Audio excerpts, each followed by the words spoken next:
Assalamualaikum warahmatullahi wabarakatuh. Apa kabar anak-anak ustazah semua? Ustazah berharap semua dalam keadaan sehat ya anak. Allahumma amin.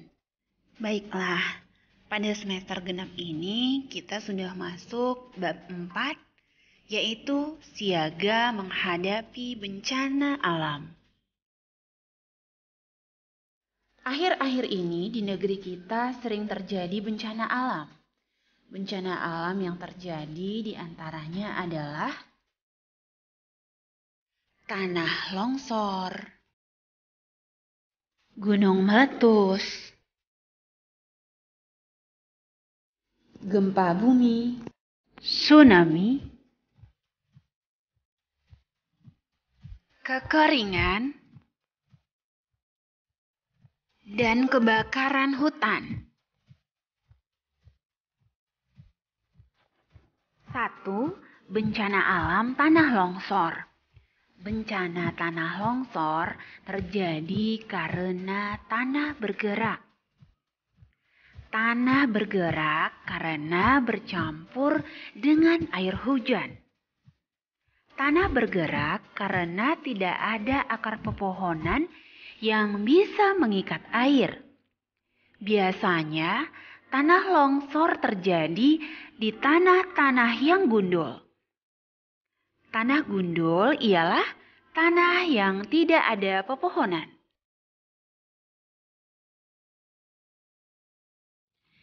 Karena tidak ada pepohonan, di dalam tanah itu tidak ada akar pohon. Karena tidak ada akar pohon, maka tanah itu menjadi mudah lepas.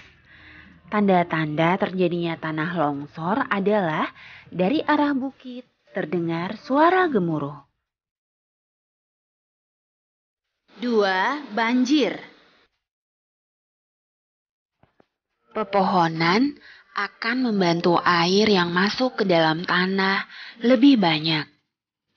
Di lahan yang penuh dengan pepohonan, air hujan yang jatuh ke permukaan bumi, aliran airnya terhalang oleh pepohonan.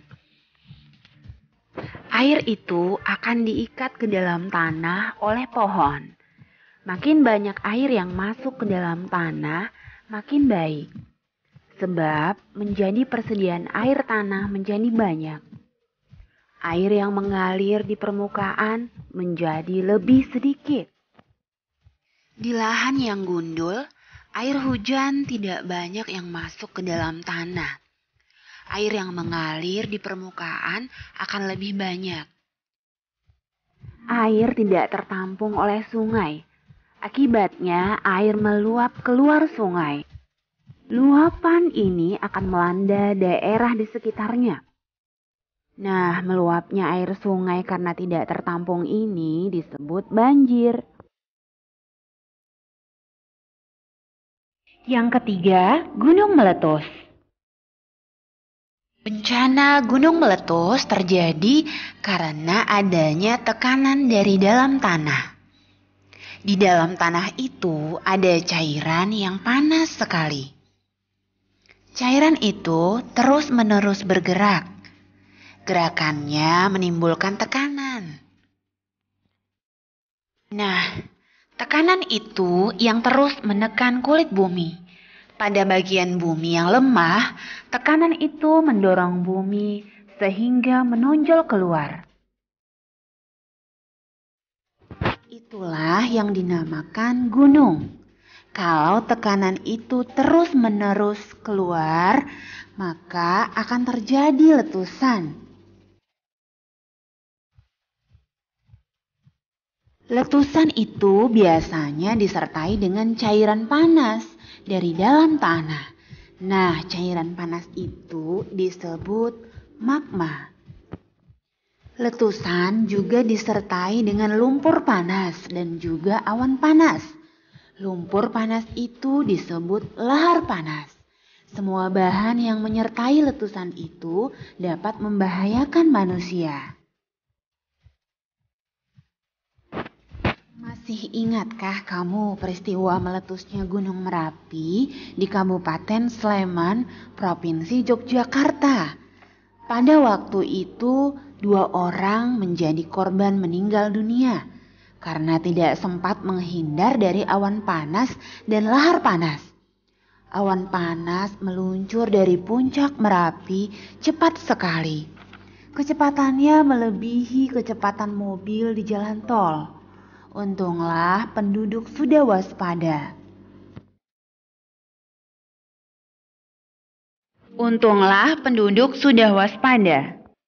Sebelum Gunung Merapi meletus, penduduk di sekitar sudah mengungsi.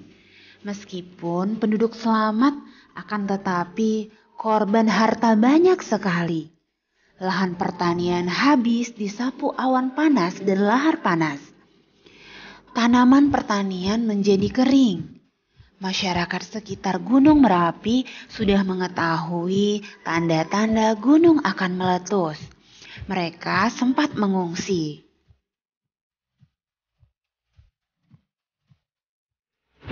Tanda-tanda gunung akan meletus adalah A. Terjadi gempa di sekitar gunung itu. Gempanya tidak terlalu besar tapi sering. B.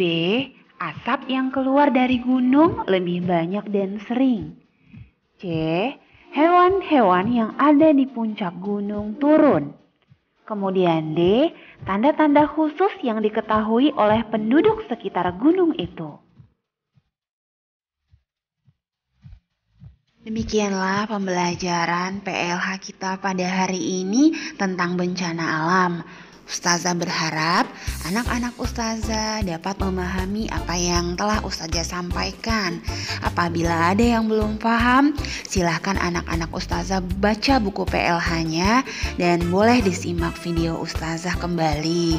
Nah, Ustazah cukupkan dengan membaca Alhamdulillahirobbilalamin. Assalamualaikum warahmatullahi wabarakatuh.